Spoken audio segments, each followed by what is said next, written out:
Assalamualaikum warahmatullahi wabarakatuh. Selamat pagi adik-adik mahasiswa kehutanan semester 7 Universitas Sumatera Utara. Hari ini kita akan kuliah ya, konservasi tumbuhan obat dan hias. Yang pertama yang akan kita bahas nanti adalah pengertian tumbuhan obat, kemudian ruang lingkup tumbuhan obat, permasalahan dan tantangan konservasi tumbuhan obat, kondisi kesehatan manusia dan kebutuhan akan tumbuhan obat-obatan. Kemudian pengertian tumbuhan obat adalah semua tumbuhan yang dapat digunakan sebagai obat, dari yang terlihat oleh mata hingga yang nampak di bawah mikroskop.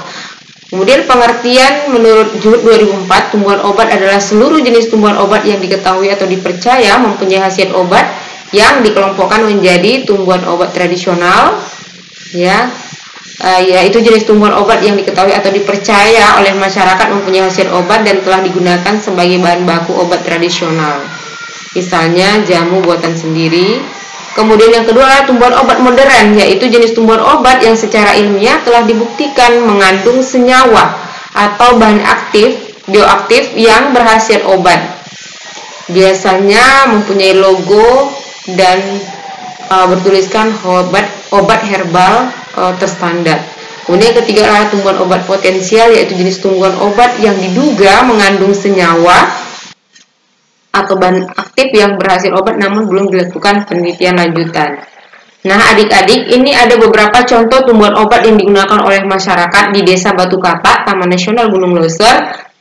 Yang pertama adalah daun sungkai atau daun nungke dalam bahasa lokalnya, atau nama ilmiahnya adalah Peronema canescens. Ini fungsinya sebagai obat pegal. Yang kedua, ekor tempulak, ini fungsinya sebagai obat tulang. Yang ketiga, tunjuk langit, fungsinya sebagai penambah energi. Yang keempat, otot ring-ring, fungsinya sebagai campuran obat tradisional karo. Kita lanjut, yang kelima, terbangun. Terbangun, jenis tumbuhan terbangun ini ini sangat sering digunakan dalam pengobatan tradisional karo, terutama untuk obat panas dalam, kemudian obat penyakit gula dan lain sebagainya. Yang keenam adalah besi asam pilet atau Justicia gendarusa. Ini fungsinya sebagai obat asma dan obat batuk Di beberapa daerah ada juga yang menggunakan ini sebagai obat masuk angin.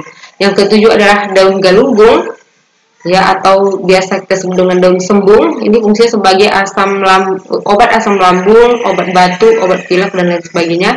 Yang kedelapan adalah lancing, yaitu ini sejenis terong-terongan fungsinya sebagai obat rematik dan asam urat. Kita lanjut.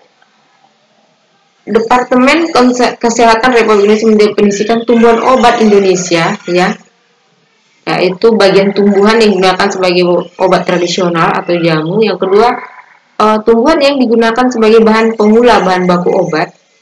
Kemudian yang ketiga adalah bagian tumbuhan yang diekstraksi digunakan sebagai obat. Nah, itu merupakan definisi tumbuhan obat menurut Depkes Republik Indonesia Kemudian keunggulan obat bahan alam antara lain menurut Suharmiati dan Handayani.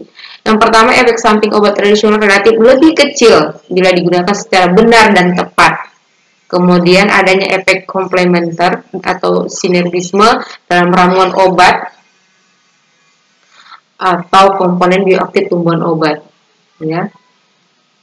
Kemudian yang ketiga, formulasi dan komposisi ramuan tersebut dibuat secara secepat mungkin agar tidak menimbulkan efek kontradiksi. Bahkan harus dipilih jenis ramuan yang saling menunjang terhadap suatu efek yang dikehendaki. Oke, kita lanjut. Indonesia merupakan salah satu negara pemakai tumbuhan obat yang terbesar di dunia bersama negara lain di Asia seperti Cina dan India. Hal ini sangat erat kaitannya dengan kekayaan sumber daya alam yang dimiliki serta keragaman budayanya yang dipelihara sampai saat ini. Hutan tropis Indonesia menyimpan ribuan spesies tumbuhan berkhasiat obat ya, dan kita di Indonesia dihuni oleh berbagai suku bangsa dengan pengetahuan pengobatan tradisionalnya masing-masing.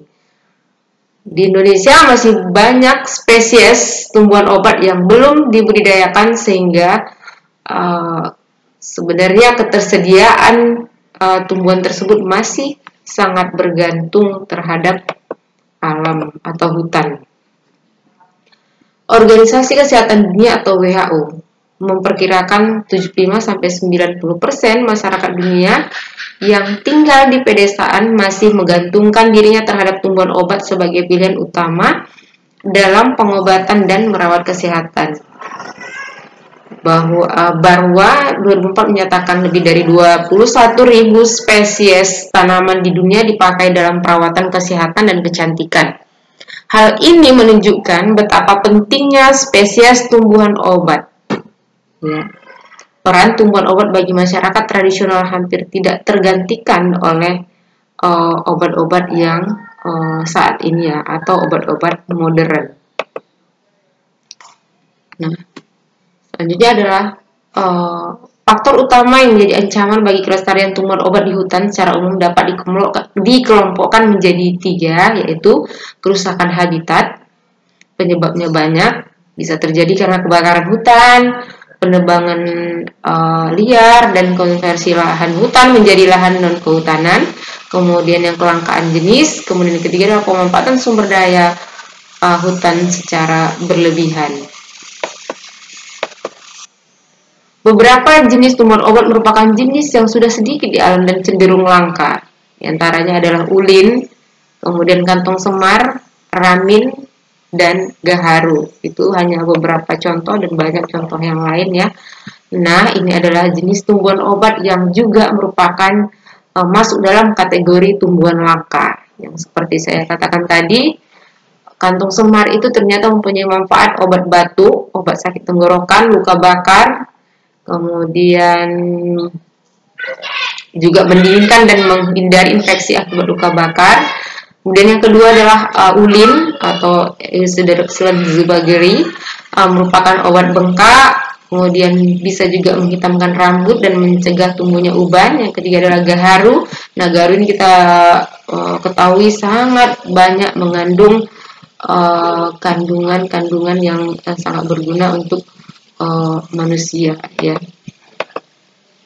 Nah, kita masuk ke dalam pokok bahasan konservasi tumbuhan obat ya, dilakukan dengan 2 cara. Yang pertama adalah konservasi tumbuhan obat yang dilakukan secara in situ ya, yaitu konservasi yang dilakukan di dalam kawasan, baik itu kawasan lindung, kawasan hutan produksi, dan kawasan hutan lainnya.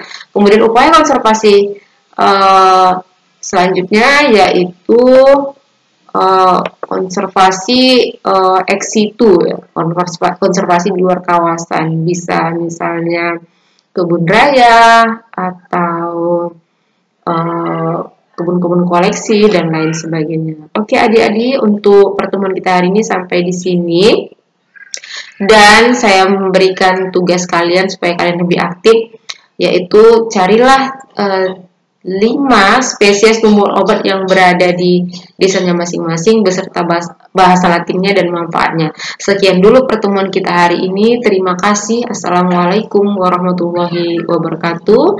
Sampai jumpa pada kuliah kita berikutnya. Terima kasih.